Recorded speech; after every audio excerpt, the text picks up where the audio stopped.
On the night of the 6th of December 1995, three men, Tony Tucker, Pat Tate and Craig Rolfe, drove to a farmstead in rural Essex. The next morning their Range Rover was found. All three men inside had been shot dead. The case quickly became one of the most high-profile gangland murders in modern British history. The media labelled the victims the Essex Boys, and the killings have been discussed and debated ever since.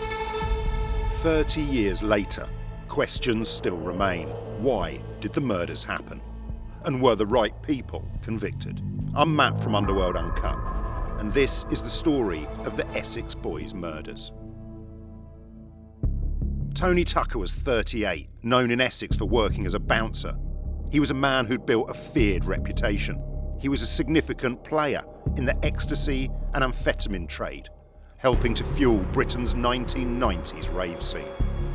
37-year-old Pat Tate was a close associate of Tucker's and moved in the same criminal circles. Craig Rolfe was 26, younger and lower down the ladder, but loyal, ambitious, and tied to the same operation. All three men made money from working as security, dealing drugs and offering protection to local businesses. Back in the early 1990s, Britain's rave and club scene was exploding. Ecstasy, speed and cocaine were everywhere. Fields and abandoned buildings were turned into temporary party spots up and down the country. And Essex was right at the epicentre of this booming new economy. Close to London, with good transport links and full of venues, suddenly making a lot of money. But money also brought violence. Security companies fought over which clubs they controlled, and dealers argued over their territories. Police were also stepping up pressure, especially around Basildon, doing more raids, making more arrests, and leaning on people to inform. And the Essex Boys were right in the middle of it all. In November 1995, just weeks before the murders, 18-year-old Leah Betts collapsed after taking an ecstasy tablet stamped with a distinctive Apple logo on a night out with friends at Raquel's nightclub in Basildon. Within hours of taking it, Leah collapsed and was taken to hospital.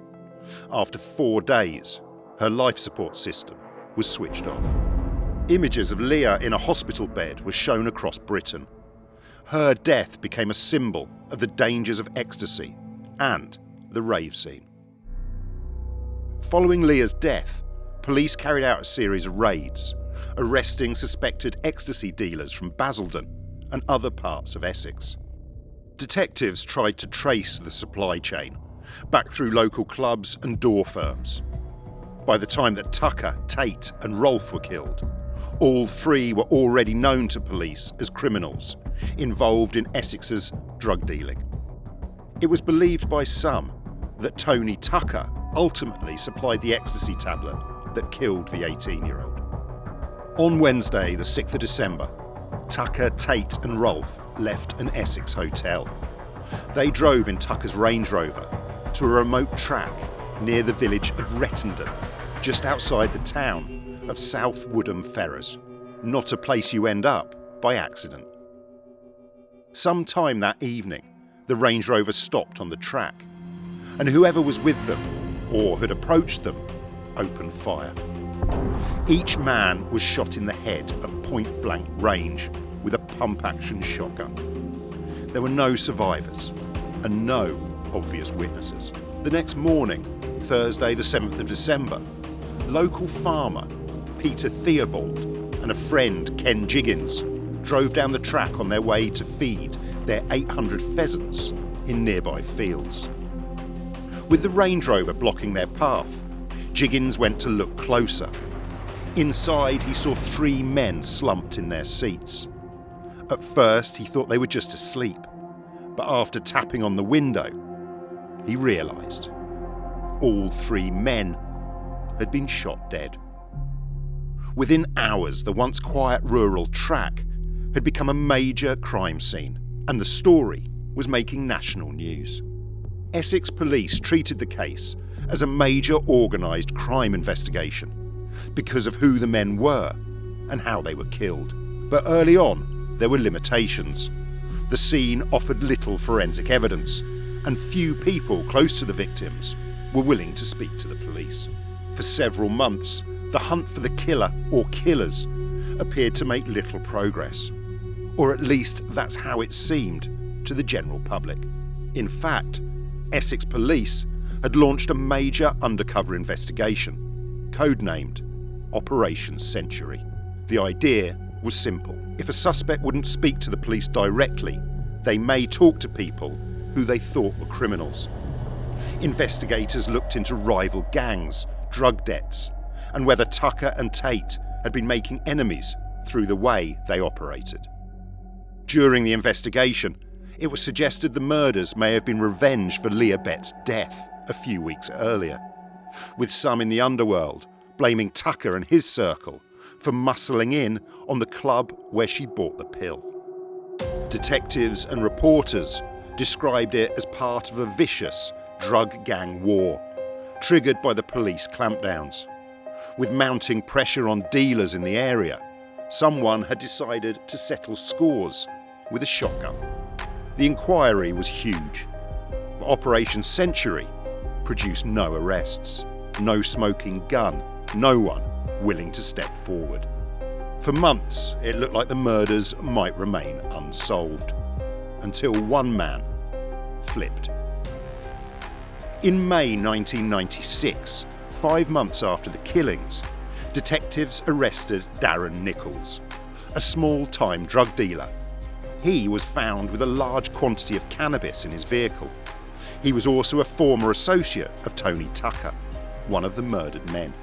He told the police that 2 drug dealers, Jack Holmes and Michael Steele, had planned the killings. It was retaliation connected to a dispute with Tucker and Tate. Nicholls claimed he had driven the pair to Retendon, armed with guns. He then told detectives that Holmes and Steele ambushed the Range Rover and shot the 3 men at close range. Police placed Nicholls under witness protection after he agreed to testify. He was given a new identity because investigators believed his life would be at risk. Nicholls' account would become the foundation of the prosecution's case. In early 1998, Jack Holmes and Michael Steele stood trial at the Old Bailey. The prosecution case relied heavily on Nicholls' testimony, as well as mobile phone triangulation, which placed Holmes near the scene of the murders. Despite there being no recovered murder weapon, no confession, and no eyewitnesses to the shooting itself, jurors believed convicted criminal Darren Nicholls' account. On the 20th of January 1998, Jack Holmes and Michael Steele were convicted of the triple murder and sentenced to life in prison. Even after the verdicts, the case caused controversy. The prosecution had leaned heavily on Nicholls, an unreliable witness with obvious incentives to cooperate. Theories about what may have actually happened that night kept circulating in Essex, while Holmes and Steele continued to deny any involvement from their prison cells. Holmes and Steele would go on to appeal the conviction more than once. Each time, their appeal was rejected. After serving more than 2 decades, Jack Holmes was released on licence in January 2021. Michael Steele was granted parole in 2025 and released the same year at the age of 82. Both men remain on licence, with strict conditions to be followed for the rest of their lives. The parole board stated they no longer posed a risk to the public, which caused anger among the victims' families. Many felt justice had been undone. Both Michael Steele and Jack Holmes insist they were wrongly convicted and are being challenged through fresh applications to the Criminal Case Review Commission. Over the years, the case has inspired a plethora of films, documentaries and books, all trying to explain what happened that night on the snowy farm track. Fact, rumour and everything in between have been mixed on screen and in print. And that's why nearly 30 years later, this case remains one of the most widely disputed in British underworld history. We hope you enjoyed this video on the Essex Boys murders. For more content like this on the British underworld's most notorious gangsters, make sure to subscribe and like the video. Let us know down below if there are any other high-profile gangsters or British crime stories you'd like us to cover. Thanks for watching. We'll see you next time.